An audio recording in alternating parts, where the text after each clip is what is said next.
welcome back to my YouTube channel. This is Maj, and for today's video, I'm going to update you kay Smart Layer or SLN token airdrop. So may additional quest silang nilabas na kailangan natin gawin.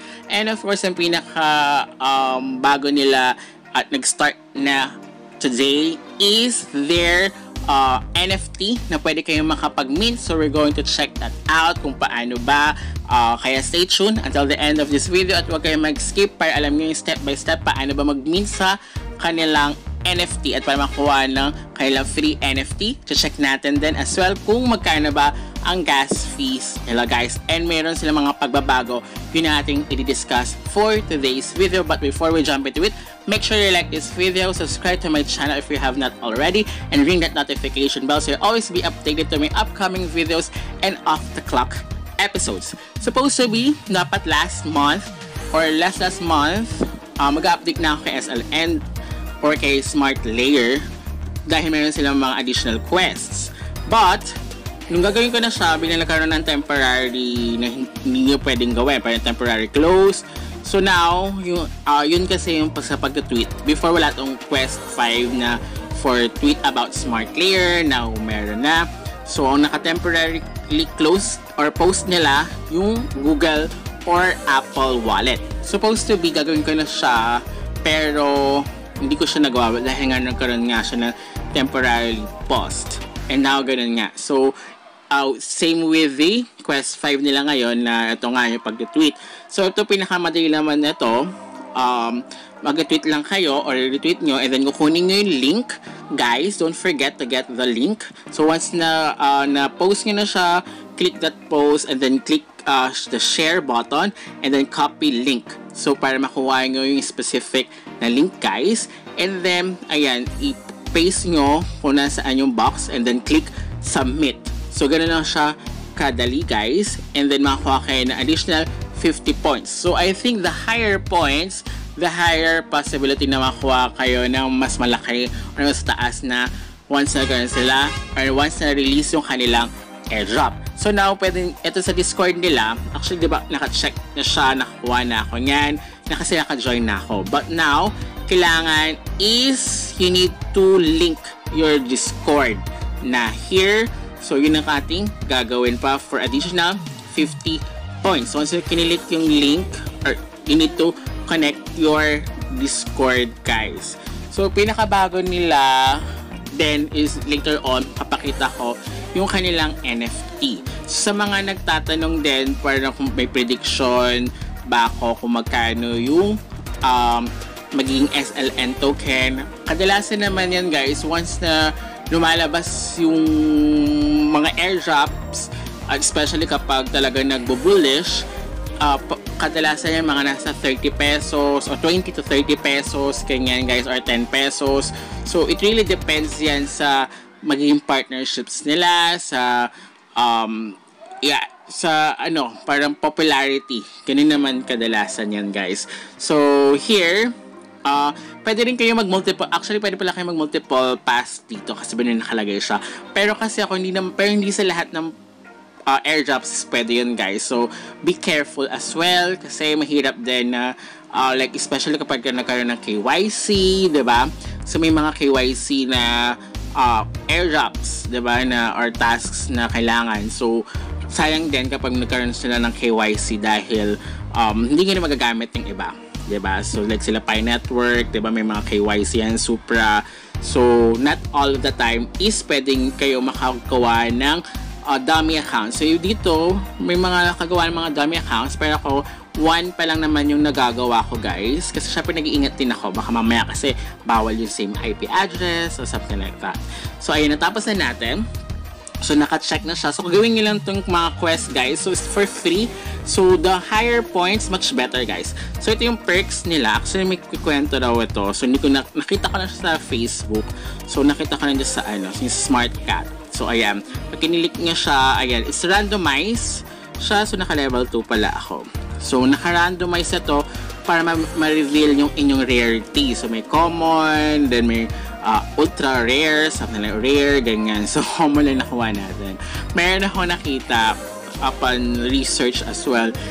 Yung dummy account niya or second account kayo nakuha ng rare kesa dun sa main account niya. So, syempre, di ba, parang, yung meron kasi ito for invites. Nga pala, so for the invites dito, hindi na siya for, may link na siya na pwedeng yung i-click, guys. Hindi na siya yung dati na for exclusive invitation only. So, hindi na siya, yun yung isa sa mga pinagbago nila. So, siguro, syempre, mahirap din naman, diba, na you, especially, give me your email address or something like that, diba?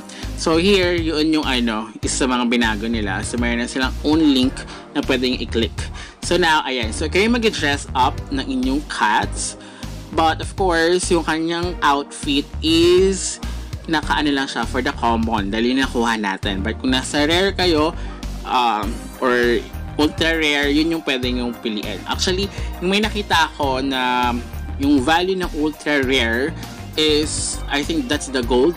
At ito meron kayong, kung gusto nyo Philippines or own country nyo na meron dyan or Korea, pwede nga siyang i-choose. So it really depends on your taste, guys.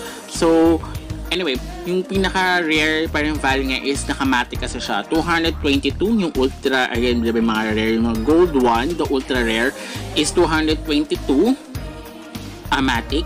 So equivalent niya as of today is 30 pesos. So nasa 6,000. So in dollars, more than $100. More than 120, more than 120, something like that. O, diba? Malaki. Pakukuha nyo lang siya for free. So, once na nagka-value siya, pwede nga na siya i-sell out.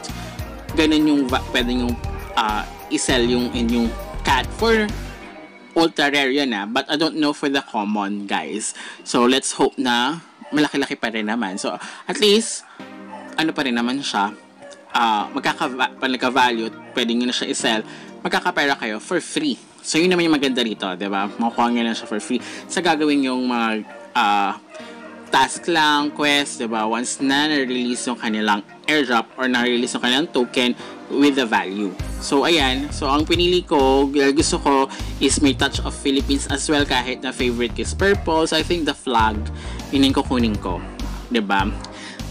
I know na iba dyan is kukunin lahat. So, now, ito pa yung sa pinagbago nila. Dati kasi pinost nila yung Apple and Google Wallet due to dahil nga nagkaroon sila NFT is pwede nga na-connect yung MetaMask nyo or Alpha Wallet for this one. So, this is the first time mag-connect sa through mobile. Diba sabi ko kasi sa last video ko for my next update ko, gagawin ko siya dahil nga Apple and Google Wallet is through the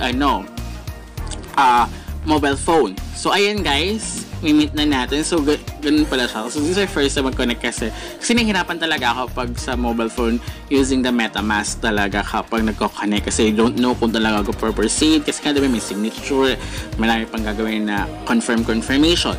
So, now, ayan. So, here nakalagay, ongoing transaction may take several hours to mint. We will send you an email when the minting is finished. You can close those windows now safely. So, ito, okay na siya. So, pwede nga na i-close yan, guys. Kahit na hindi, di ba kasi nasabi ko sa past videos ko na kapag nagagayang tatapusin nyo, di ba, hintayin nyo. Dito naman, may nakalagay na you can close those windows safely naman na siya, guys. So, pwede nga na siyang i-close.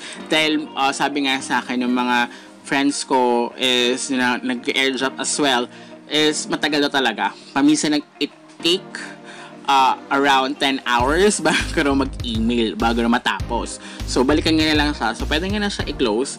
So, I think I'll be back na lang once na ma-receive ko yung email. So, kahit yun na. Kasi kung maghihintay kayo, baka nakatulog na kayo. Hindi pa tapos. So, kaka-start lang nga ngayong October 17, guys. I don't know when I'm going to post this video. But, kapag nakita nyo, gawin nga na siya, guys. A few moments later. Ayan guys, so I think more than 10 hours. More than. Yeah, 10 in the morning ko na-receive yung So ginawa ko siya is gabi na. This one. So matagal siya, kaya dapat niyo siya ihintayin. Talaga pwede niyo siya i-close. So now, para makuha natin yung 500 additional points, kailangan i-retweet siya and then get the link.